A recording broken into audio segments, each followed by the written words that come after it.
নজেলের কাজ হলেও অনেক সময় কাস্টমাইজ হয়ে যায়। যেমন এই কেকটাই সিম্পল নজেলের কাজ, কিন্তু কালারফুল কাজ, অনেকগুলো নজেলের কাজ ছিল। সব মিলিয়ে টোটালটাই একটা কাস্টমাইজ কেক এবং এটাতে ক্যালেন্ডার থিম ছিল। আসসালামু আলাইকুম, ওয়েলকাম টু ওয়ান্ডার ফুড। এটা ছিল একটা ভ্যানিলা কেক, আর এটা অর্ডার করেছিলেন এক ভাইয়া। তো ভাইয়া 2-3টা কেকের ছবি দিয়ে তারপরে হচ্ছে একটা কেক তিনি করতে বলেছিলেন। মানে সে টোটাল প্রথমে বুঝতেছিলেন না যে কীভাবে কি ডিজাইনটা করবেন। তারপরে সে 2-3টা কেকের ছবি আমাকে দেখান, এবং এইরকম ডিজাইন অন্য আরেকটা কেকের মধ্যে ছিল, আবার কালার সে আরেকটা ডিজাইন থেকে চুজ করছে, আবার ক্যালেন্ডারটা অন্য আরেকটা কেকের মধ্যে ছিল। মানে টোটাল 3টা কেক কাস্টমাইজ করে একটার মধ্যে ডিজাইনটা আনা হয়েছে। তো এই ধরনের কেকগুলো যদি নজেলের কাজে হয় বা ক্রিমের কাজে হয়, তারপরেও কিন্তু এগুলো কাস্টমাইজেশনের চার্জের মধ্যেই পড়ে, কারণ এখানে অনেক রকমের কালারের কাজ হয়েছে, তারপর অনেকগুলো নজেলের কাজও ছিল। তো এখানে আমি ফিনিশিং দিয়ে তারপরে হচ্ছে অনেকগুলো কালার, এখানেও 3টা কালার আমি ইউজ করছি, যে সাইডে যে আমি ইফেক্টটা এনেছি এখানেও 3টা কালার দিয়ে তারপর হচ্ছে আমি একটা ইফেক্ট এনেছিলাম কালারের। তারপরে হচ্ছে যেগুলো আমি ফুলগুলো ছিল উপরে, সেগুলোও ছিল কয়েকটা নজেলের কাজ, এবং কালারগুলোও ছিল অনেকগুলো কালার আর কি, 3-4টা কালার মিলে করেছিলাম। আর ক্যালেন্ডারটা ছিল ফন্ডেন্টের করা। তো সব মিলিয়ে মোটামুটি দেখতে মনে হয় যেন সিম্পল, কিন্তু অনেক কাজই ছিল। এরকমেরটা হয় আমার সাথে, আপনারা যারা কেক বানান আপনাদের সাথেও হয় কিনা আমি জানি না। কেকটা দেখে মনে হয় সিম্পল, কিন্তু কাজ করতে গিয়ে বোঝা যায় যে এটার মধ্যে তো খুঁটিনাটি অনেক কাজ। তো আসলে এই জন্যই কাস্টমাইজেশনের চার্জ সম্পর্কে যারা বুঝেন না, তাদেরকে আসলে বোঝানোর কোনো উপায় নাই। কষ্টের কোনো মূল্য যদি না দেয়া হয়, তখন আসলে কাজ করার আগ্রহ চলে যায়।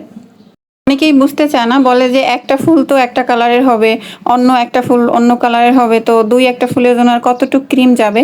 এখানে 2-1টা ফুল না, শুধু এই একটা ফুলের জন্য শুধু এই এতটুকু ক্রিমই বানানো যায় না, আরও অনেকটুকু বানাইতে হয়। পরবর্তীতে সেই কালারগুলো তো আমাদের মানে ক্রিমগুলো আমাদের নষ্ট হয় আর কি। তো যারা কাজ করে এই ব্যাপারে তারাই বুঝবে, যারা কাজ করেন না তারা আসলে এটা বুঝবেন না। আর একটা কেকের মধ্যে যখন অনেকগুলো কালারের কাজ হয়, তো সেখানে অনেকগুলো পাইপিং ব্যাগও নষ্ট হয়, নজল তো লাগেই, তারপরে হচ্ছে অনেকগুলো কালারও এখানে ইউজ হয়। এই কেকে দেখে যারা কাজ করেন তারা হয়তো বুঝবেন। আর এখানে যে কালারগুলো আমি ইউজ করছি এগুলো একটা কালারে আসে নাই। এখন যদি আমাকে কেউ প্রশ্নও করেন যে কী কালার ইউজ করছেন, তো এটাও আমার এখন মনে নেই, এটা আমার চিন্তা করে তারপর বলতে হবে যে আমি কী কালার ইউজ করে কী কালার আনছিলাম আর কি। তো এটা হচ্ছে ক্যালেন্ডার, যেটা আমি ফন্ডেন্ট দিয়ে বানিয়ে নিয়েছিলাম। তারপরে ক্যালেন্ডারের সাইডে আমি কিছু এখানে স্প্রিঙ্কেল মানে সুইট বল যেটা, এটা দিয়ে দিলাম। মানে এই কেকের মধ্যে যা কিছু ছিল সব কিছুই খাওয়ার যোগ্য। মোটামুটি ক্রিমের কাজ ছিল আর এইটুকু ফন্ডেন্টের কাজ ছিল আর কি। কাস্টমার ছিল একজন ভাইয়া, বললামই তো। তো সে অনেক ভালো মানুষ, এবং সে তো কেকটা ফাইনালি দেখার পর অনেক খুশি হয়ে যায়, এবং সে বুঝতে পারে না যে আসলে সে যেরকম মনে মনে চাইছিল সেরকমটা করতে পারবো। মানে চেষ্টা করছিলাম, তো এতটুকু করতে পেরেছিলাম আর কি। আলহামদুলিল্লাহ, তারও পছন্দ হয়েছিল।